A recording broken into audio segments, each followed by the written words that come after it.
Aqui é Flamengo, o maior do Brasil. O Vasco reclamou adoidado, né? É o que eu falo. Às vezes o torcedor ele não pode ser enganado. Pro dirigente, né? E eu gosto muito do Pedrinho, conheço o Pedrinho, acho um cara nota 1000.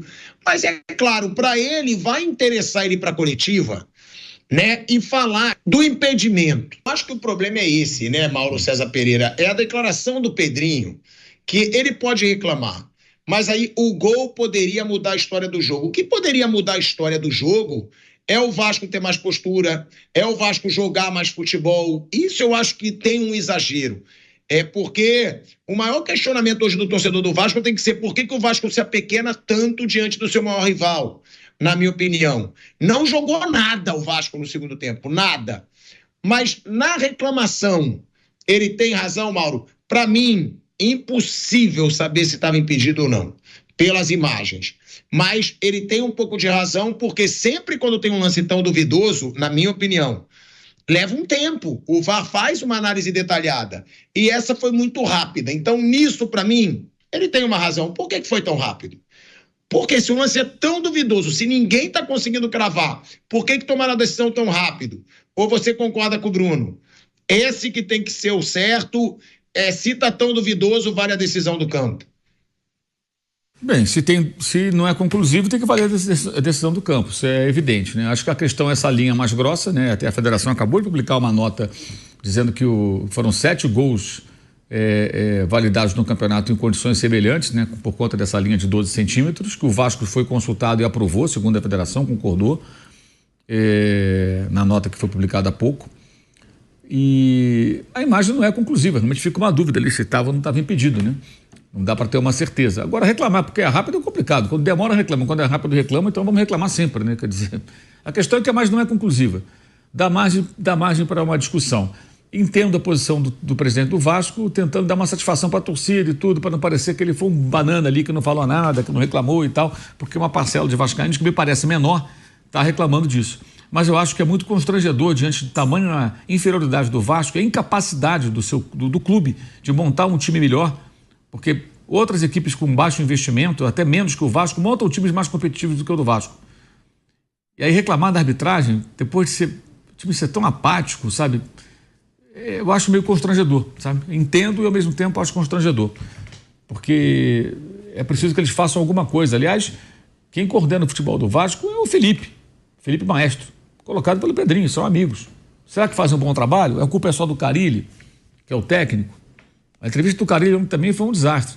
Achei um desastre depois do jogo. Ele falava e tudo, minimizava, enfim. E eu noto assim muitos vascaínos que parece que estão querendo enxergar a realidade, não estão querendo se iludir com esse tipo de... Gente, se o gol fosse anulado, qual seria a sequência do jogo? Vamos raciocinar aqui. Estava 1-0 o Vasco. O gol foi totalmente casual. Como o do Flamengo também foi. O chute do Arrascaeta, a bola bateu ali, sobrou para o Bruno Henrique, ele fez o gol. Vamos imaginar que o gol fosse anulado. Alguém acha que o Vasco, pelo que jogou ontem, faria 2-0 e eliminaria o Flamengo? Sinceramente. O jogo apontava nessa direção? Se olhava no final do primeiro tempo, o Vasco tinha dado 2 chutes no gol. 2 chutes no gol. A chance era meramente teórica. A tendência ali era mais cedo ou mais tarde o Flamengo empatar o jogo. E talvez virar. Em segundo tempo, o Flamengo administrou o Vasco. O jogo estava 1-1. Um bom tempo estava 1-1. E o Vasco nem conseguia ameaçar para fazer um gol e voltar para a disputa, né? Para tentar um terceiro. Vou te dar um exemplo. No gol do Petkovic de 2001, o gol do tricampeonato, aquele gol no final, o Flamengo tinha que ganhar o Vasco 2-0. Por 2 gols, né? O Flamengo fez 1-0, o Vasco empatou. O segundo gol do Flamengo, do Edilson, foi aos 8 minutos do segundo tempo. Aos 8 do segundo tempo. O Vasco no primeiro tempo estava empatando. Estava na mesma situação, tinha que fazer 2 gols. O Vasco não conseguia atacar. O Verratti caiu sozinho. Teria que acontecer assim, uma combinação bem louca de gols perdidos pelo Flamengo e uma bola chegasse no ataque do Vasco e entrasse. Que o Vasco mal conseguia atacar aquela altura. Então você ia tentar se iludir. Eu acho que isso não é bom pro Vasco, não, cara. Vai ficar tentando se enganar, se vitimando, reclamando de arbitragem num lance que não é conclusivo. E se a gente for esmiuçar a arbitragem, não houve falta nenhuma no lance do gol do Vasco. Não houve nada ali. O Raense jogou o Bandeirinha na cara do Bandeirinha. Como é que pode ser tão ruim, né? E o Bandeirinha marcou a falta. O árbitro acompanhou. Dali surgiu o gol. Com o erro da defesa do Flamengo, que já citei. Então, se for ficar procurando pelo em ovo, gente, assim, o lance de fato ele não é conclusivo, a imagem não dá para ter certeza, dá uma sensação de que ele está em condição irregular, mas é muito difícil ter certeza daquilo ali. Aliás, eu tenho dúvida até se a imagem selecionada pelo VAR foi correta, que a bola já está saindo do pé do Arrascaeta. Até isso eu tenho dúvida. Você pegar, a bola já saiu do pé dele, no momento que ele descongela a imagem, aquela que apareceu com a linha grossa do VAR. É aquele frame correto? Porque aquela fração de segundo muda, né? O Bruno Henrique está em movimento. Se você pega uma fração de segundo antes, de repente é outra situação.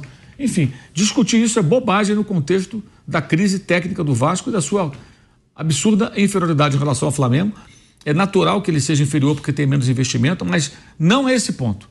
Não é esse ponto. Isso é reflexo de uma série de más gestões que se acumulam e do fato do Vasco ter abraçado uma SAF, ter aceitado o negócio, ter feito o negócio, melhor dizendo, com uma empresa que já sinalizava problemas lá fora e que ela acabou. É a SAF mais fracassada do futebol brasileiro, me parece. Pelo menos entre os grandes, né, que viraram SAF. Um problema enorme. Então, sei lá, reduzir a discussão desse mata-mata a isso é meio bobo até, sabe? Meio ingênuo, é querer se enganar. Mas acho que os vascaínos não estão querendo se enganar, não. Vejo muitos deles indignados e querendo mudanças de postura, né? Mudanças de comportamento, providências efetivas. O time morre, gente. O time não tem preparo físico, pô. O time do Vasco morre no segundo tempo. É impressionante. O que está acontecendo lá? É isso que tem que ser discutido. É isso que o Pedrinho tem que ver. Ou cobrar do Felipe, para cobrar do Carille, para cobrar do preparador físico. É isso que ele tem que fazer, na minha opinião. Pelo bem do Vasco.